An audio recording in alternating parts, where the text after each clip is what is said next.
परमेश्वर के नाम की महिमा हो। अब हम कुछ वचन को देखेंगे जो परमेश्वर हमें बताएगा, और हम सबसे पहले निकालेंगे यूहन्ना की पुस्तक 7वां अध्याय और 37वां वचन।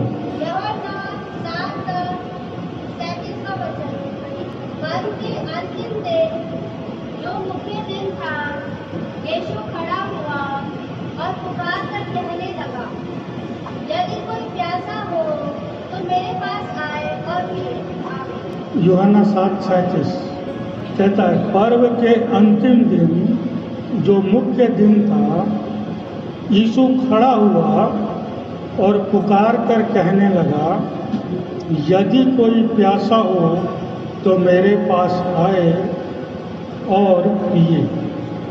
यीशु वचन क्या बता रहा है? यीशु ये बात ऊंचे शब्दों में कह रहा है, लिखा हुआ ऊपर, पुकार कर कहने लगा। और यीशु वहाँ पर आत्मिक प्यास की बात कर रहा है, और इसमें दो मुख्य चीज़ वो क्या कहता है? यदि, वो जबरदस्ती नहीं कर रहा, कह रहा है अगर कोई, यदि कोई और कोई, अगर कोई है तो मेरे पास आए। अगर किसी को लगता है कि वो आत्मिक प्यास से प्यासा है, कह रहा है मेरे पास आए, और क्या करे? आके पिए। वो कह रहा है उसको वो पिए, तो क्या होगा? आत्मिक प्यास आपकी यीशु शांत करने की बात कह रहा है। क्यों? क्योंकि अगर आप देखें तो जल जो है, पानी जो है, वो जीवन के लिए बहुत आवश्यक चीज़ है, चाहे शरीर हो चाहे आत्मा हो। आपको प्यास होनी चाहिए। आत्मा की प्यास क्या होती है? वो एक तड़प है, एक लालसा है, एक जिज्ञासा है, आप जानने के लिए कोशिश करते हैं। शरीर को भी जब प्यास लगती है, पानी नहीं मिले, उसमें तड़प होने लगती है। लेकिन यीशु क्यों कह रहा है यदि कोई प्यासा है तो आए? क्योंकि देखिए, अगर आपको शारीरिक प्यास भी है और आपने पानी पी ली, आपकी प्यास बुझ गई है, उसके बाद आपके सामने चाहे कितने अच्छे जल पानी रखे जाएं, चाहे बिस्लरी हो चाहे कुछ भी हो, आप उस पर ध्यान नहीं देंगे, क्योंकि आपकी प्यास बुझ चुकी है, आपको और प्यास अभी नहीं है, तो आप उसकी तरफ ध्यान भी नहीं दोगे, चाहे वो फिल्टर का पानी हो, कुछ भी हो, कितना भी मीठा हो। उसी तरह आत्मा की प्यास जो है हमारी, वो अगर लालसा जिज्ञासा से नहीं भरी है, तो हम उस पानी को प्राप्त करने की कोशिश नहीं करते। इसीलिए यीशु को कहना पड़ा, यदि और कोई प्यासा है तो आए मेरे पास, और क्या करे? पिए। क्यों? क्योंकि हमारी जो आत्मा है उसकी प्यास खत्म हो चुकी है, क्योंकि आत्मा में पहले से ही नफरत, द्वेष, ईर्ष्या, जलन, क्रोध इतने हमने पाल रखे हैं अपने अंदर, अपने हृदय में, कि उसी से हमारा काम चल रहा है। हमें अब परमेश्वर के प्यास, उसको जानने की प्यास नहीं है। इसलिए यीशु कह रहा है आओ। अगर तुम्हें लगता है कि तुम्हारी आत्मा प्यासी है तो आओ मेरे पास। लेकिन अब कितने लोग जाते हैं, कितने लोग पीते हैं, वो अलग बात है। और एक वचन निकालिए, मत्ती 5वां अध्याय 6वां वचन। मत्ती 5:6, धन्य है वे जो धार्मिकता की भूखे और प्यासे हैं, क्योंकि वे तृप्त किए जाएंगे। मत्ती 5:6 कहता है, धन्य है वे जो धार्मिकता के भूखे और प्यासे हैं, क्योंकि वो तृप्त किए जाएंगे। जिन्हों धार्मिक भूख है, जैसा मैंने पहले कहा, आत्मिक चीज़, यीशु आत्मा की बातें कर रहा है, आत्मिक चीज़, तो संसार की बात नहीं कर रहा। वो कह रहा है कि धन्य है वो जो धार्मिकता के भूखे और प्यासे हैं। क्यों? क्योंकि वो तृप्त किए जाएंगे। और कौन करेगा तृप्त? ईश्वर ही कर सकता है। आत्मा की भूख और प्यास को मिटा सकता है और तृप्त किएंगे। तृप्त कैसे होंगे? अगर प्यासे हैं तो ईश्वर कह रहा है मेरे पास आओ, भूखे हैं धार्मिकता के, जाइए ईश्वर के पास। लेकिन हम कहाँ जा पाते हैं? नहीं जाते। हम संसार में ही घूमते रहते हैं, अपनी प्यास बुझाने के तमाम तरीके खोजते रहते हैं। इससे मुझे शायद शांति मिल जाएगी। अगर ये काम मेरा हो जाएगा तो मुझे आत्मा में बड़ी संतोष मिलेगी। वो संतोष आपको कुछ नहीं दे पाएगा और ना आप हो पाइएगा, तृप्त नहीं हो पाइएगा। एक ख्वाहिश पूरी होती है, दूसरा जन्म ले लेता है। अरे वो तो हो गया, अब ये भी हो जाता तो और अच्छा होता। क्योंकि मनुष्य का हृदय वैसा है, उसमें ख्वाहिशें जन्म लेती, इच्छाएं जन्म लेती और आप प्यासे के प्यासे रह जाते हैं। उन इच्छाओं को पूरा करने के लिए भागते रहते हैं और जीवन के जल के लिए यीशु कहता है कि मैं ही हूँ। और वो पुकार के कह रहा है, वो शांत नहीं, वो सब उसकी आवाज़ को सुन सकते हैं।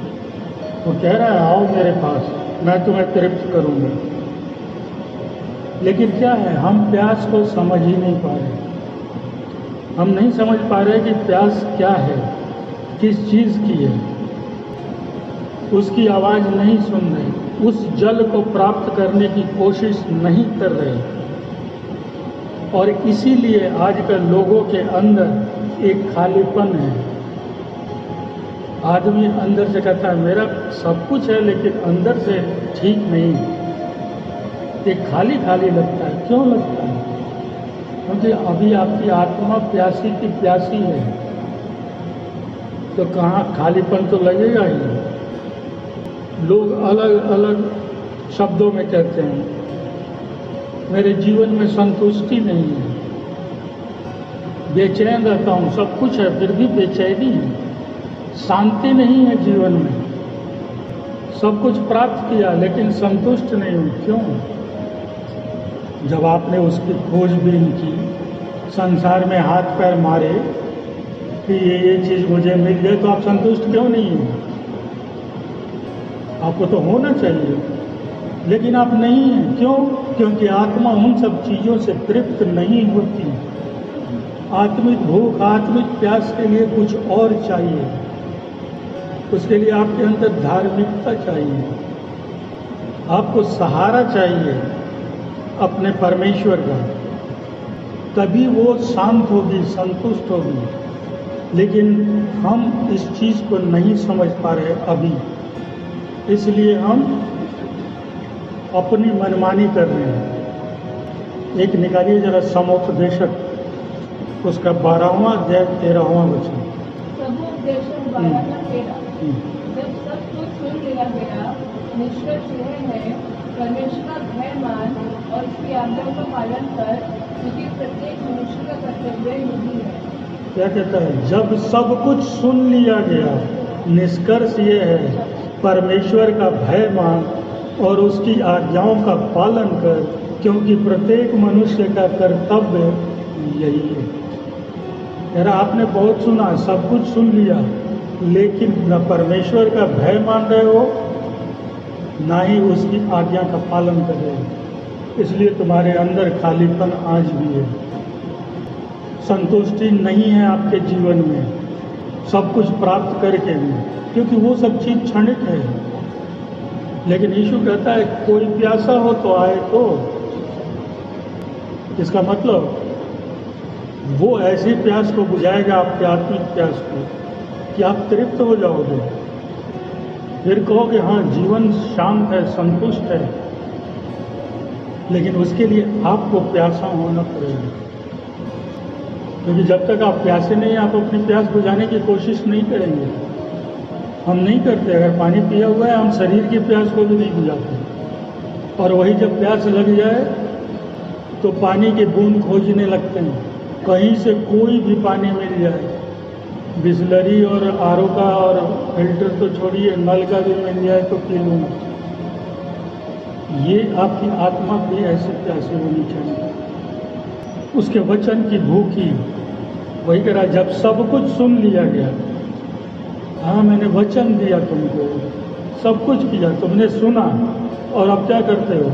न मेरा भय मान रहे हो, न मेरी आज्ञाएं मान रहे हो।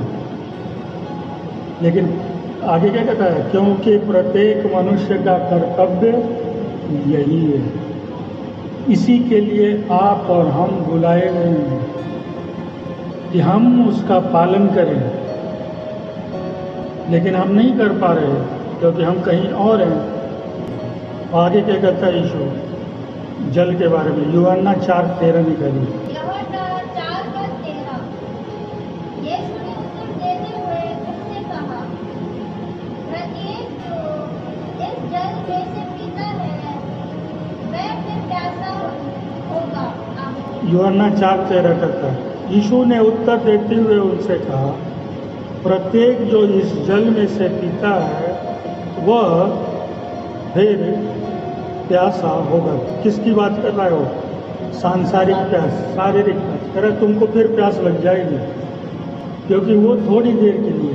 आजकल जब गर्मी पड़ती है आपको हर 15 मिनट 20 मिनट पर प्यास लगती है, आप पानी खोजते हैं। कह रहा संसार की प्यास नहीं, लेकिन कहता है कि जो मेरे से जल लेगा एक बार, वो क्या होगा? तृप्त हो जाएगा, उसे दोबारा ज़रूरत नहीं पड़ेगी।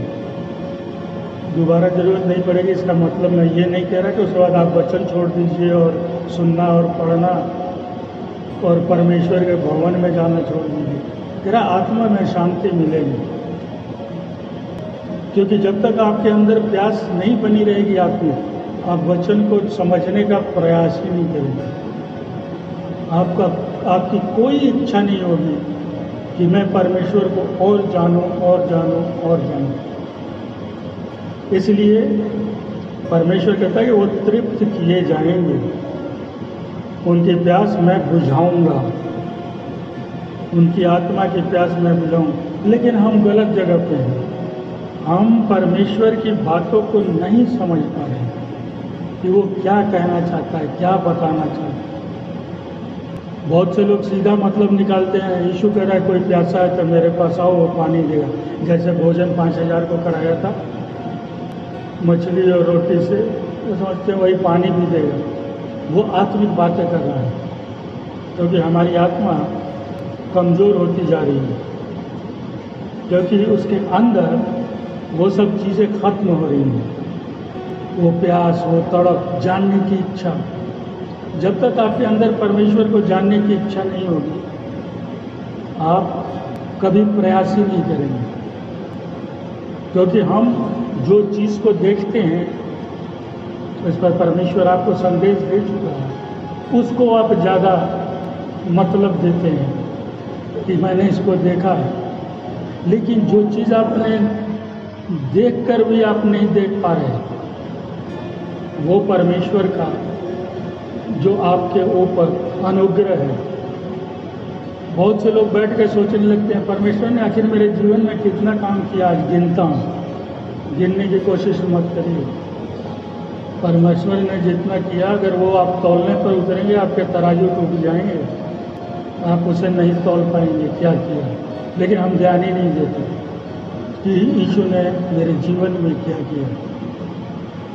चंगाई देता है, जब लोग चंगे हो जाते हैं यीशु को भूल जाते हैं, कहते हैं वो डॉक्टर बहुत अच्छा निकला, उसने क्या दवा दी, मैं मानता हूँ, लेकिन उस पर अनुग्रह किस पर था? वही डॉक्टर आपसे मिला, उसने वही दवा लिखी। आजकल हजारों दवाइयाँ हैं। ये सब परमेश्वर करता है कि तुम इस डॉक्टर से मिलोगे, ये तुम्हें ये देगा, क्योंकि अनुग्रह पीछे वो चलता है, उसकी अनुग्रह आपके साथ बनी रहती है। और आप बहुत सी गवाहियाँ सुनते हैं। पिछले हफ्ते भी आपने गवाही सुनी। चमत्कार करता है परमेश्वर, लेकिन हम उसको देखते कहाँ हैं? हम नज़रअंदाज कर देते हैं, हम उसको समझ ही नहीं पाते। आप लोग, एक उदाहरण दे रहा हूँ, बचपन में जब थे स्कूल कॉलेज में, आप देखते होंगे कि ये मैजिशियन का शो होता था, जादूगर करते थे, आके दिखाता था। हम लोग बचपन में देखे होंगे जरूर। वो क्या करता था, इस मुट्ठी में एक सिक्का रखता था, पैसे का एक सिक्का, और दूसरी मुट्ठी खोलता था, सिक्का इस हाथ से निकल जाता था, यहाँ से चला गया इस हाथ में आ गया, और हम खूब ताली बजाते थे, क्या ये दिखा रहा है। लेकिन आपने परमेश्वर पर कभी ध्यान दिया? जो एक मुट्ठी में चांद को बंद करता है तो दूसरी मुट्ठी से सूरज को निकाल देता है। जब दूसरी मुट्ठी में चांद को बंद करता है, सूरज निकल जाता है, दिन हो जाता है। जब सूरज को मुट्ठी में दबाता है, चांद निकाल देता है, सैकड़ों तारे उसके साथ निकल जाते हैं जो आपको प्रकाश देते हैं। हम उस पर कहाँ ध्यान देते हैं? कभी ताली बजाते नहीं कि क्या परमेश्वर ने किया। एक मुट्ठी बंद करता है, दूसरी से दूसरा निकाल देता है, सुबह से अंधकार कर देता है, अंधकार से सुबह कर देता है। वो आएगा जो मैजिशियन है, दिखाता है, एक आदमी को काट दिया, दो कर दिया, फिर जोड़ दिया, हम देखते हैं।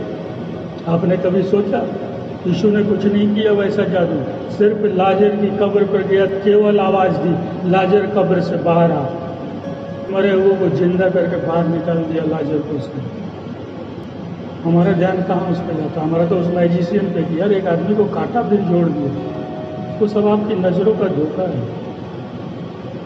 इतना ही नहीं, यीशु खुद अपना प्राण क्रूस पर चढ़कर दे दिया, क्रूस पर, और तीसरे दिन फिर से जीवित हो गया, जीवित हो गया वो। और वहाँ पर जो उसकी चेले जो जाते हैं, मरियम और वो, वहाँ पर बहुत अच्छा वचन है, अगर आप देंगे। वो क्या कहता है, जब जिससे वो पूछते हैं माली समझ के, वो क्या कहता है? तुम जीवित को मुर्दों में क्यों ढूंढते हो? आज हम विश्वासी यही कर रहे हैं, मुर्दों में ढूंढ रहे हैं, जिसके चलते हम कुछ प्राप्ति नहीं कर पा रहे। लेकिन वचन में साफ कहा गया, कह रहे जो जीवित है उसको मुर्दों में ढूंढ रहे हो, कहाँ मिलेगा? वो नहीं मिलेगा। और हम क्या कर रहे हैं? यही कर रहे हैं। जो चीज़ नष्ट होने वाली है, जो ख़त्म है, उसमें अपनी खुशियों, अपनी शांति को ढूंढ रहे हैं। कहाँ मिलेगी शांति? शांति कहाँ मिलेगी? जो यीशु ने कहा, मैं तुझे अपनी शांति दिए जाता हूँ। मेरा मैं जितना शांत था वो शांति देना चाहता हूँ। लेकिन हम संसार के तमाम चीज़ों में अपनी शांति को खोज रहे हैं, और फिर कहते हैं खालीपन, कुछ पूरा जैसे नहीं हो रहा, क्योंकि आप उसको नहीं समझ रहे। मन इतना वो है कि एक चीज़ को समाप्त करेगा, दूसरे को पैदा करेगा, फिर आप अब उसके चक्कर में लग जाइएगा, कैसे इसको प्राप्त करूं, कैसे इस काम को पूरा करूं। तो कहाँ शांति होगी? आप तो दिन भर भागिएगा, दौड़िएगा, लोगों को खोजिएगा, इस काम में कौन मेरी मदद कर सकता है। लेकिन यीशु मददगार बैठा हुआ है, हमारे ध्यान जा ही नहीं रहा। तो सब कह रहा है, मैं तेरे को तृप्त कर दूंगा तेरी भूख प्यास, हमें कोई मतलब नहीं, हमें तो ये संसार का पानी पीना है, आत्मिक प्यास से मुझे कोई लेना देना नहीं। वो कह रहा है तुम अगर धार्मिकता के भूखे हो तो तृप्त मैं कर दूंगा, लेकिन पहले तुम भूख तो जगाओ। अगर किसी को भूख ही नहीं है, आप कितना अच्छा खाना दे वो नहीं खाएगा। और जब भूख लगती है तो कैसा भी सामने पड़ा हो आदमी खा लेगा भूख मिटाने के लिए। वही यीशु कह रहा है कि तुम लोग नहीं हो, आत्मिक भूख तुम्हारी नहीं है। लेकिन फिर भी मैं कह रहा हूं कि यदि कोई प्यासा है, किसी को लग रहा है कि हाँ मैं परमेश्वर के वचन के लिए, परमेश्वर के प्रेम के लिए, उसकी शांति के लिए प्यासा हूं, तो कह रहा है मेरे पास आ जाओ, मैं तुम्हें पीने को दूंगा। वो ये भी नहीं कह रहा कि मैं दूंगा कि नहीं दूंगा, ये बात मैं सोचूंगा। वो कह रहा है आए और पिए, लेकिन वहाँ तक जाइए, तो वहाँ जाइएगा तभी तो पिलाएगा। आप बैठे हैं दूर, परमेश्वर से कोसों दूर हैं और चाहते हैं वो पिलाए, कहाँ से पिलाएगा? नज़दीक जाना पड़ेगा। आप दूर से पानी नहीं पी सकते, चाहे कितनी अच्छी नदी तालाब कुआं हो, आपको वहाँ जाना पड़ेगा, थोड़ी मेहनत करनी पड़ेगी, तब आप अपनी प्यास बुझा सकते हैं। आपको हाथ से उठाना पड़ेगा गिलास या बोतल, उसको पीने पड़ेंगे। आगे देखिए क्या कहता है कि हम गलती कहाँ करते हैं, ये वचन से आप समझिए। यूहन्ना 4:10। यूहन्ना 4:10 वचन। यीशु ने उत्तर देते हुए उससे कहा, यदि तुम परमेश्वर के वरदान की जानती और ये भी कि वह कौन है जो तुमसे कहता है मुझे पानी पिला, तो तुम उससे मांगती और मैं तुझे जीवन का जल देता। यीशु ने उत्तर देते हुए कहा, यदि तू परमेश्वर के वरदान को जानती और यह भी कि वह कौन है जो तुझसे कहता है मुझे पानी पिला, तो तू उससे मांगती और वह तुझे जीवन का जल देता। हमारी गलती यही है, हम नहीं समझ पा रहे कि कौन हमारे को जीवन का जल दे सकता है। इसीलिए यीशु उस स्त्री को कह रहा है, अगर तू जानती किसको, परमेश्वर के वरदान को, और मैं कौन हूँ जो तुझसे पानी मांग रहा हूँ, अगर तू ये जान जाती तो तू मुझसे मांगती और मैं तुझे जीवन का जल देता। हम भी आज नहीं समझ पा रहे, न परमेश्वर के वरदान को समझ रहे हैं, न यीशु को समझ पा रहे हैं, और इसीलिए प्यास है। यीशु ये बातें ऐसे नहीं कह रहा, वो देख, और आजकल विश्वासी का यही है, वो परमेश्वर को जान ही नहीं रहे, न जानने की कोशिश कर रहे। लेकिन यीशु कह रहा है, अगर तू जान जाता, अगर तू जान लेती, हमें भी कह रहा है, अगर तू समझ जाता मैं कौन हूँ, तो तू मेरे पास आता। और क्या कर रहा है, मैं जीवन का जल देता। ऐसा वैसा नहीं, जीवन का जल मैं तुझे देता। लेकिन दिक्कत कहाँ है, हम समझ ही नहीं पा रहे। वो कहता है कि तू जान जाती क्या, कि वह कौन है जो तुझसे जल मांग रहा है। वह कौन है, हम आज नहीं जानते वो कौन है। बहुत से विश्वासी नहीं जानते कौन है यीशु, और इसलिए गलतफहमी में है और जीवन के जल से कोसों दूर हैं, क्योंकि हमारी समझ नहीं, हम कहीं और लोगों को कुछ समझ रहे हैं। लेकिन यीशु कहता है, काश तुम जान जाते। ये वो बहुत खुशी में नहीं कह रहा, मेरे कह रहा है, अरे कितनी बड़ी गलती कर रहे हो कि तुम ना परमेश्वर के वरदान को समझ रहे हो, ना मुझको जान रहे हो कि मैं कौन हूँ।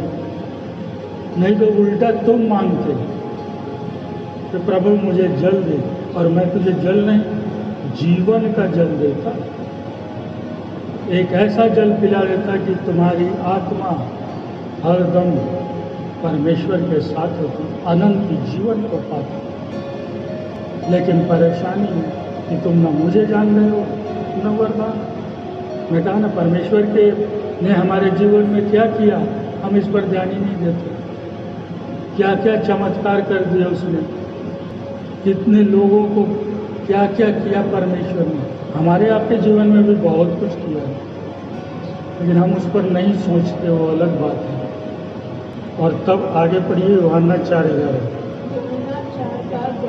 ने उससे कहा, महोदय, तेरे पास जल भरने को कुछ नहीं है और कुआं गहरा है, तो मैं जीवन का जल तेरे पास कहाँ से आया। और स्त्री भी जब यीशु ये कहता है, वो तर्क वितर्क कर रही है, वो भी अभी मानने को तैयार नहीं है, जैसे हम और आप आजकल के विश्वासी होते जा रहे हैं। तो क्या करिए, स्त्री ने उससे कहा, महोदय, मेरे पास जल भरने को कुछ नहीं है और कुआं गहरा है, तो जीवन का जल तेरे पास कहाँ से आया।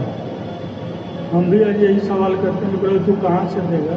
ये भी करिए, कुआं गहरा है, तेरे पास न बाल्टी है, न रस्सी है, न कुछ है, आखिर लाया कहाँ से तू, कहाँ से आ गया तुम्हारे पास जीवन का जल। हम भी आज परमेश्वर से पूछते हैं, तू करेगा ये काम, हो जाएगा, तुम्हारे बस में है। अरे कहीं से क्या वो कह रहा है कि भाई तू आके मांगती, और ये सवाल हम करते हैं, वो भी कर रही है कि तुम्हारे पास आया कहाँ से, ऐसे कैसे हो सकता है? मैं तो इतनी देर से कुएं के पास खड़ी हूँ क्योंकि मेरे पास कुछ भी नहीं है, तुम्हारे पास भी कुछ भी नहीं है पानी निकालने को, और तुम कह रहे हो कि मेरे पास जीवन का जल है। अभी भी हम जीवन के जल को समझ नहीं पा रहे। वो भी नहीं समझ रही कि ये क्या कह रहा है ईश्वर। वो समझ रही है कुएं से पानी निकाला है, लेकिन निकाला कैसे? इसलिए कह रही तुम्हारे पास कहाँ से आ गया?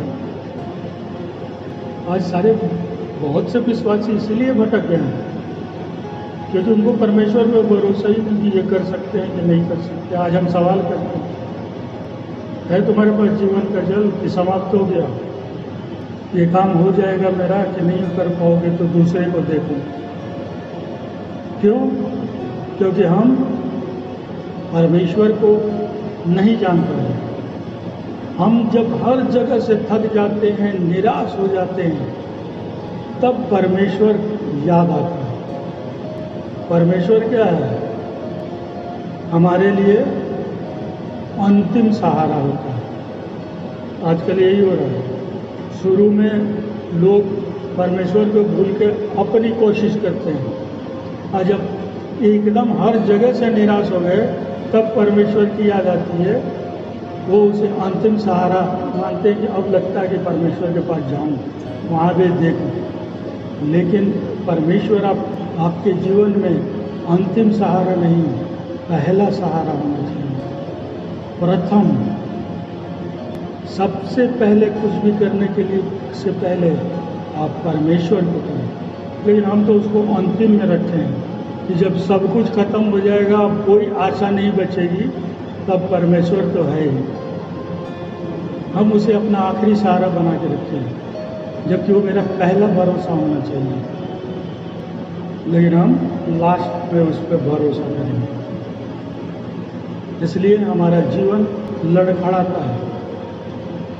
हम नहीं समझ रहे, हम अभी भी सोच रहे कहाँ से लाएगा ये पानी, कहाँ से पिलाएगा। लेकिन आप अगर यीशु के पास आए, आपका जीवन परिवर्तित हो जाएगा।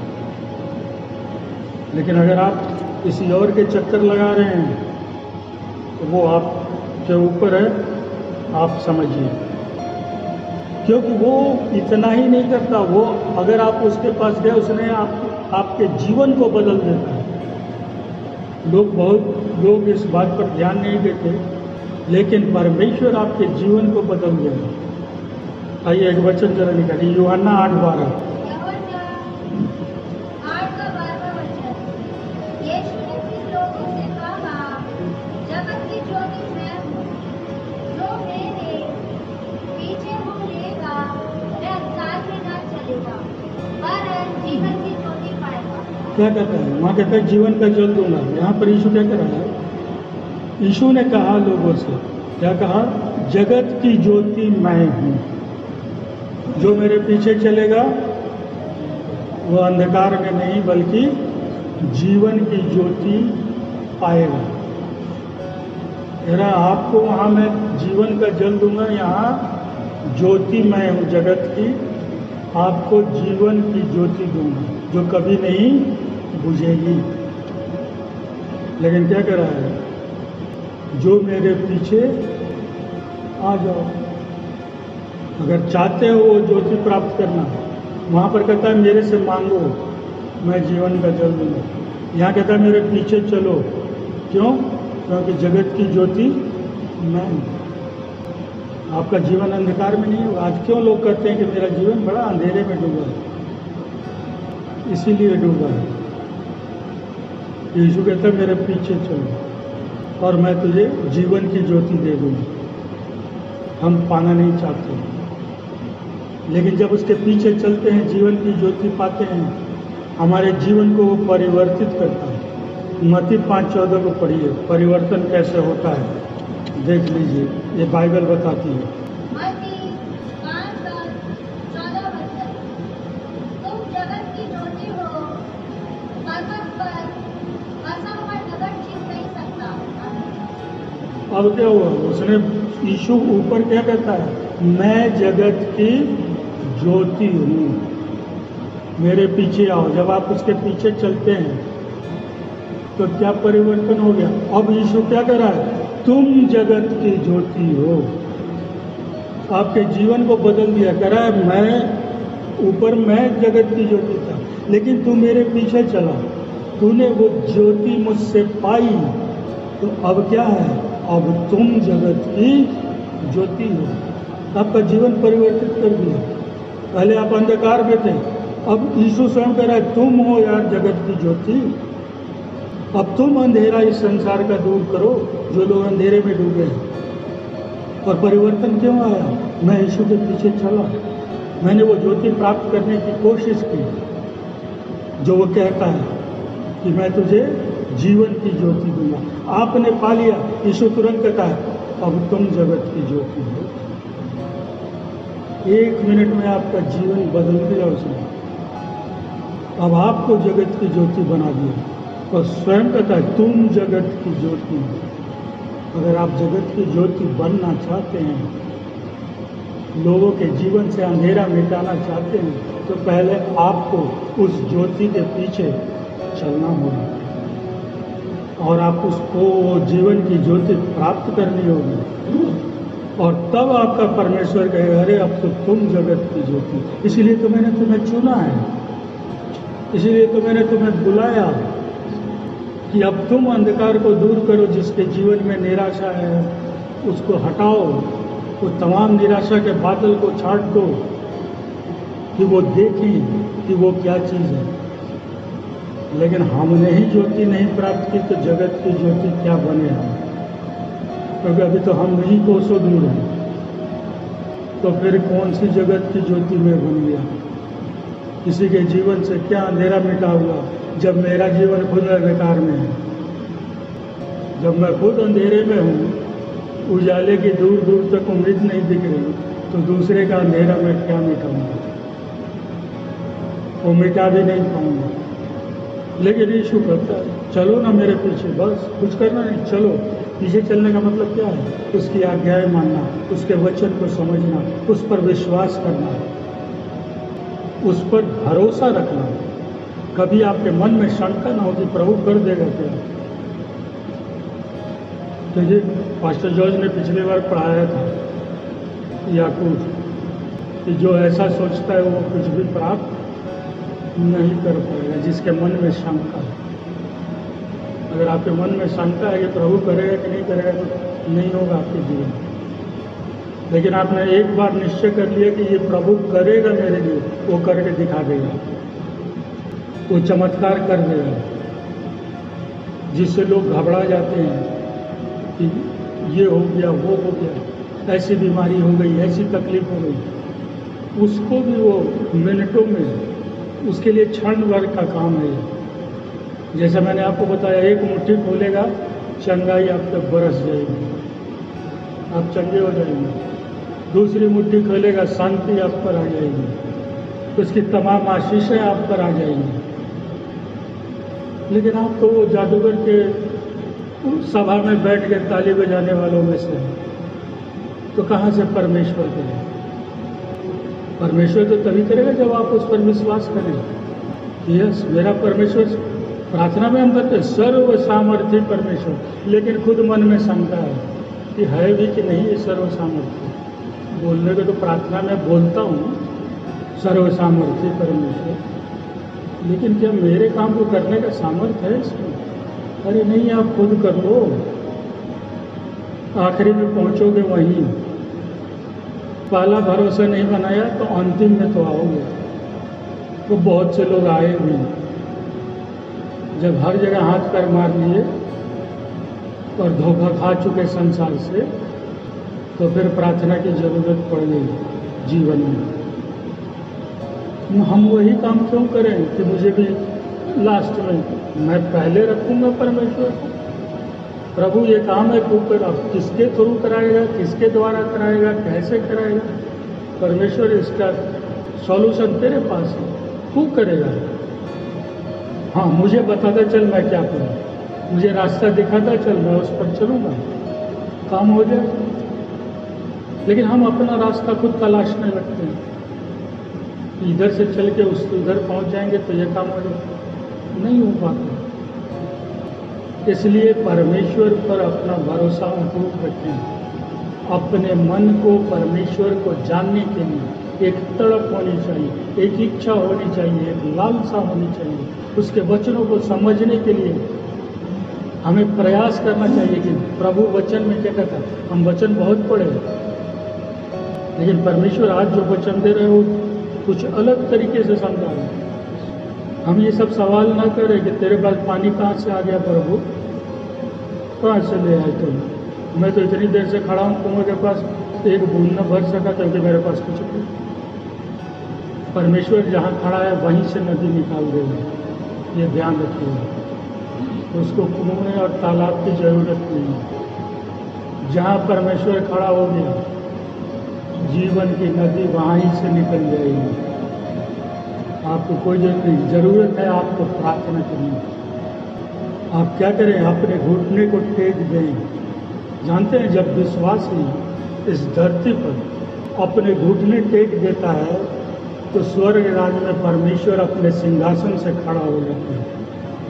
वो कहता है मेरे किसी भक्त को, मेरे किसी विश्वासी को मेरी जरूरत है।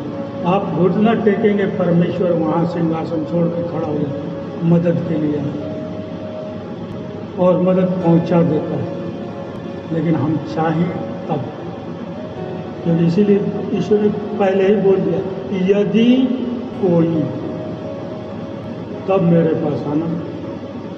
तुमको लगता है तुम पहले से पूरे तृप्त हो, आत्मिक प्यास नहीं है, भूख नहीं है, तो मैं क्या करूँगा। क्योंकि ज़्यादा भोजन कर लेना भी खराबी कर जाता है कभी कभी। इसलिए वो कह रहा है यदि कोई, तुम्हें लग रहा है जब तक हम के अंदर वो प्यास नहीं है हम कुछ नहीं कर पाएंगे। यूहन्ना 6:35। यीशु ने उनसे कहा, जीवन की रोटी मैं हूँ, जो मेरे पास आता है भूखा ना होगा, और वह जो मुझ पर विश्वास करता है कभी प्यासा ना होगा। देखिए यूहन्ना 6:35 कितना अच्छा वचन। यीशु ने उनसे कहा जीवन की रोटी मैं हूँ, जो मेरे पास आता है भूखा न होगा, और वह जो मुझ पर विश्वास करता है कभी प्यासा न होगा। कह रहा आदमी भूख प्यास तो मैं मिला, क्योंकि जीवन की रोटी तो मैं हूँ, तुम कहाँ खोज रहे हो। और मैं तुम्हें जीवन दे सकता हूँ। और क्या कहता है जो मुझ पर विश्वास करता है वो प्यासा नहीं है। मैं तेरी भूख और प्यास दोनों मिटा दूंगा। आत्मिक बात कर रहा है, आत्मिक भूख प्यास। और कह रहा है लेकिन तुम हो तब तो तुम मुझे जहाँ समझते हो कि मैं जीवन की रोटी हूँ, तभी तो तुम आओगे। अगर तुम मुझे समझ ही नहीं रहे कि मैं क्या हूँ तो मैं क्या कर पाऊँगा। कहाँ से तुम्हारी भूख मिटाऊँ, प्यास मिटाऊँ। आखिरी वचन यूहन्ना 7:38।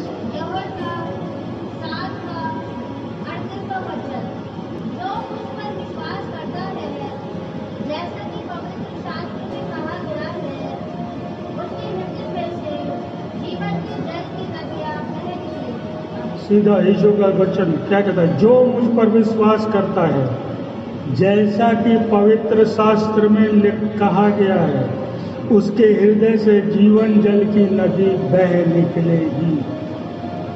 जरा ये ऐसे ही पवित्र शास्त्र में भी परमेश्वर ने इसे लिखवाया है कि जो मेरे पुत्र पर विश्वास करता है उसके हृदय से जीवन के जल की नदी निकल जाएगी। और इसके लिए कोई उसने ये नहीं मापदंड नहीं रखा, जो उस पर विश्वास, वचन भी कहता है जो मुझ पर विश्वास करता है चाहे वो कोई हो, उसके हृदय से जीवन के जल की नदी बह निकलेगी। नहीं कह रहा कि अंदर रहेगी, बहेगी, लोग देखेंगे और जानेंगे कि इसका परमेश्वर कौन है, जिसने जीवन के जल की नदी निकाली, जिसने जीवन की ज्योति देके इसको जगत की ज्योति बना दी। यीशु के पास ये ताकत है। जरूरत क्या है, हमें उसके पीछे चलना है, उस पर विश्वास करना है, तब वो जीवन की ज्योति भी देगा आपको। और यहाँ पर आखिरी वचन में आपने पढ़ा कि जीवन के जल की नदी उसके हृदय से बह निकलेगी। लोग देखेंगे वो बहेगी, और जब बहेगी तो क्या होगा? बहुतों के जीवन का अंधकार आप दूर करेंगे। वो भी कहेगा मेरे जीवन में अंधेरा है, आप कहेंगे है, मेरे पास है, आओ विश्वास में चलते हैं, जैसे मैंने पाया तुम भी पा सकते हो। एक यीशु है जो जीवन के जल की नदी आपके हृदय से बहा सकते। जरूरत किसकी है? विश्वासियों को उस पर अटूट विश्वास, उसको समझने का प्रयास, उसके वचन को जानने की इच्छा, उसको उससे नज़दीक जाने की आपकी प्यास, उसके वचनों की भूख जब आपके अंदर, आपके हृदय में पैदा होगी, आपका जीवन परमेश्वर बदल के रख देगा। परमेश्वर सबको आशीष दे।